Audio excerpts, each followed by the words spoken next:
3천만 명이 넘는 개인정보가 유출된 쿠팡에 대해 피해자들에 이어 주주들도 집단 소송을 제기했습니다.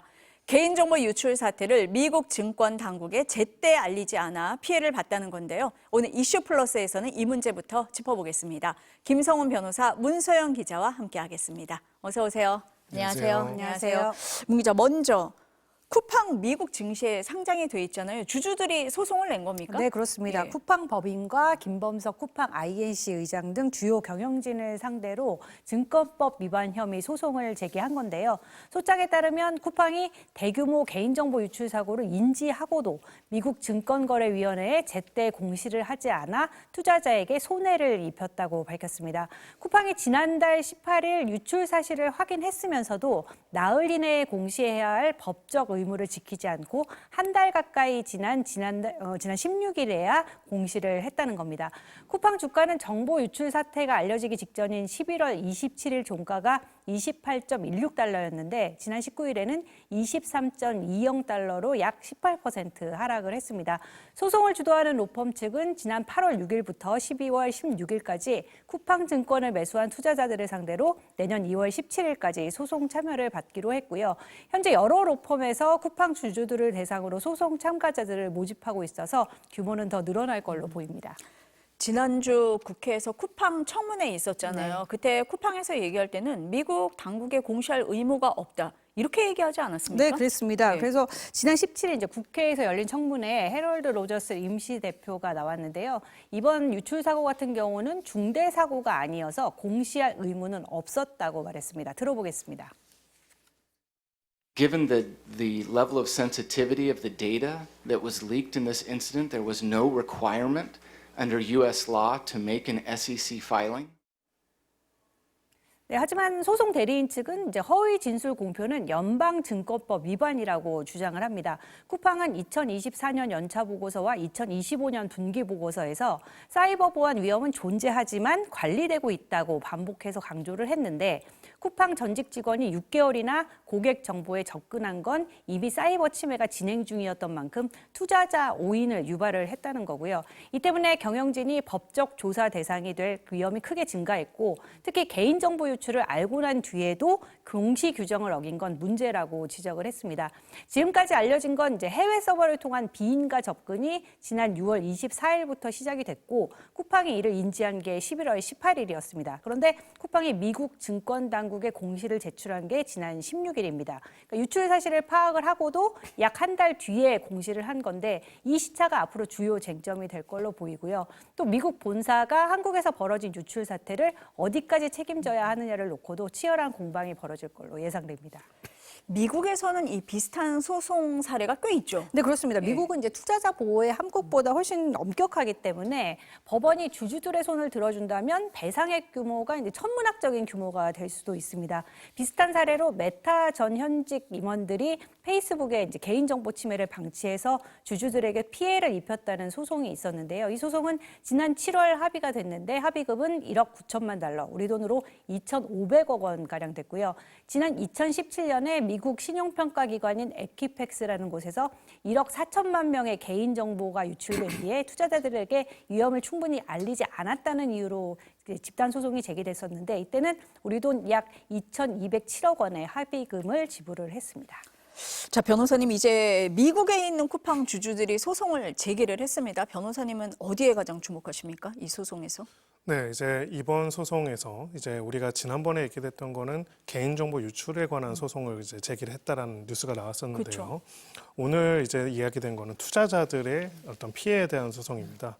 그 중에서 저는 이제 굳이 그 쿠팡 입장에서 보자면은 조금 더 우선순위로서 바로 이제 배상 의무에 대해서 심각하게 스스로 검토를 해봐야 할 이슈가 바로 투자자 피해와 관련된 소송이라고 볼 수 있다고 봅니다. 왜 그러냐면 약간 두 가지 단계가 있기 때문인데요. 결국 두 가지 소송이 하나의 사실관계에서 출발하지만 기본적 구조는 다르고 원고도 다릅니다. 만약에 투자자들의 손해에 대한 소송이라고 한다면 여기서 중요한 거는 이 증권을 거래하고 있는 투자자들에게 마땅히 알아야 할 정보들을 제대로 공시하지 않음으로써 투자자들이 예를 들어서 주가가 이렇게 하락할 수 있는 요인이 있음에도 불구하고 그걸 몰라서 손해를 봤다라고 하는 부분들은 굉장히 심각한 어떤 배상 책임을 인정할 수 있는 그런 문제라고 볼 수 있고요. 한국의 피해자가 아니라 미국의 투자자들, 뭐 그중에서는 한국 투자자도 있겠지만은 이들을 대상으로 하는 거기 때문에 이것을 미국 기업에 대한 보호 뭐 이런 개념으로 접근하는 것이 아니라 투자자들에 대해 공시를 제대로 하지 않음으로 인한 책임은 굉장히 엄격하게 물을 가능성이 높다. 이런 부분에서는 소위 말해서 미국 정부를 이용한 방어도 쉽지 않을 수 있는 중요한 이슈라고 볼 수가 있습니다. 반면에 이제 개인정보 관련된 소송들에 있어서는 결국은 본사가 이제 이 한국 법인과 관련된 시스템에 있어서 어떠한 관리 책임을 들고 있고 거기에 대해서 소위 지휘 체계가 어떻게 되었는지에 대한 핵심적인 내용들이 중요하기 때문에 이 부분에 있어서는 그 방어에 따라 가지고는 소송적인 책임을 묻는 것들이 조금 더 어려운 부분들이 있을 수는 있고요. 마지막으로 한 가지 볼 필요가 있는 거는 미국에서 기업을 상대로 하는 소송들이 판결로 끝나는 경우는 거의 없습니다. 다 합의예요. 아까 지금 말씀하신 두 가지 케이스도 다 그렇죠. 기본적으로는 미국에서는 기본적으로 이런 손해배상 청구들이 이루어졌을 때 소비자들한테 일정 금액을 배상하기로 하는 합의로서 종결되는 경우가 많기 때문에 그 합의의 액수들이 보통 1억 달러가 넘는 경우들이 굉장히 많습니다. 그래서 적어도 수천억 원의 배상 책임들이 인정될 가능성이 있다. 다만 여기서 두 가지 갈래에 있어서 실제 피해자들이라고 할 수 있는 한국의 고객 가입 기업들, 가입자들이 청구를 하는 것과 미국의 주주로서 투자자라고 하는 것들의 각각의 요건과 난이도는 좀 다를 수 있다 이렇게 볼 수 있습니다. 그러면은 미국에서 소송이 지금 이루어질 경우에 천문학적인 배상 결과도 나올 수 있다 이렇게 보세요? 그렇습니다. 기본적으로 이제 이렇게 되는 이유 중에 하나가 우리나라 같은 경우에는 기업에게 책임을 인정하더라도 배상액 자체를 크게 인정을 안 하거나 사실은 이것을 다 배상액을 우리가 입증하라라고 하면서 기업들이 합의도 거의 안 합니다.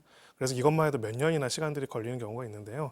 사실은 역설적이지만 미국은 소송 비용이 굉장히 높습니다. 그러다 보니까 기업들이 웬만한 사건들에 있어가지고는 보통은 어느 정도 합의를 해가지고 소송을 종결시키는 경우들이 많고요. 그 합의가 이루어지려고 하면은 최소한 이 정도 이상의 배상금들이 인정된 사례들이 있다 보니까 그런 부분에 있어서는 오히려 한국보다는 소비자나 투자자들을 보호하는 것이 좀 더 강력하게 만들어져 있다 이렇게 볼 수가 있죠. 국민들이 쿠팡에 대해서 분노한 지점이 또 하나 있었는데 지난 주말에 이제 언론 보도가 나왔는데 쿠팡이 미국 권력기관에 로비를 했는데 그 돈이 뭐 5년 동안 150억이다 이렇게 나오잖아요. 왜 로비를 한다고 보십니까? 어떤 의도라고 보세요? 네, 결국은 뭐 미국의 어느 정도 규모 있는 기업들은 그런 로비를 많이 하고 있기도 하고요. 결국은 이제 여러 규제와 관련돼서 자신들이 규제 당국으로부터 보호받기 위한 어떤 그런 신뢰 자본들을 구축하고 그런 부분들에 있어서 자신들의 연주를 만들기 위해서 이제 돈을 많이 쓰고 있고요.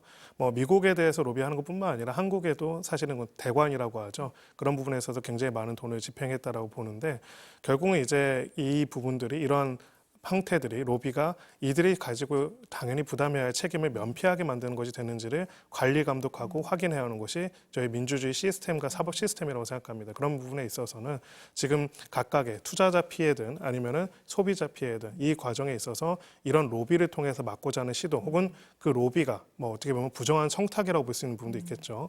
그런 부분에 개입되어 있는 공직자가 있다면 거기에 대한 엄격한 수사와 처벌 등을 통해서 정상적인 법 집행을 방해하는 부분들에 대해서는 엄격하게 대응해야 하지 않을까 싶습니다. 책임을 면피하기 위해서 하는 법을 넘어선 부분이 있지는 않은지 좀 짚어봐야 된다라는 말씀이신 것 같습니다. 문 기자, 공정거래위원회가 영업정지 얘기까지 했어요. 어떤 맥락에서 나온 얘기입니까, 이건? 네, 지난 19일에 이제 주병기 그 공정거래위원장이 한 방송에서 한 말인데요. 이제 관계부처 협의를 통해서 피해 회복 조치를 쿠팡에 요구를 해야 한다면서 쿠팡이 이를 적절히 실행하지 않을 경우 영업정지 처분을 부과할 수 있다라고 밝혔습니다.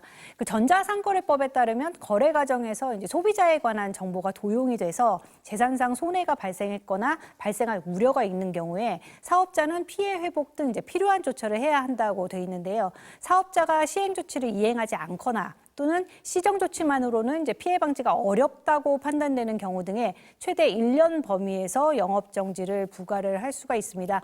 하지만 이렇게 영업 정지 전까지 이제 거쳐야 될 단계가 많고요. 또 정보 유출로 인한 명백한 손해를 입증하기도 사실 뭐 그렇게 쉽지는 않기 때문에 영업 정지 처분을 내리기가 쉽지 않을 거라는 전망이 많습니다. 또 쿠팡에서 이제 물품을 판매하는 업체들이 있고 또 배송 노동자들이 많기 때문에 여기에 미치게 될 피해까지 고려하게 된다면 영업정지는 좀 쉽지 않겠다 이런 전망이 나오고 있습니다. 어떻습니까, 변호사님? 뭐 공정위에 강제 조사권을 줘야 된다, 영업정지 검토해야 된다 이런 얘기가 나오는데 법적으로 보셨을 때 가능성, 필요성 어떻게 보세요? 네, 조사권을 도입하는 것 찬성을 하고요. 그리고 필요하다면 영업정지 처분 당연히 검토되어야 한다고 생각을 합니다. 다만 이제 우리가 고민할 포인트는 어떻게 보면 법률적으로 사후적으로 우리가 여러 가지 하는 것들보다도 이 생태계 환경적으로 만들어진 지금 구조에 대해서 고민을 할 필요가 있다고 생각합니다.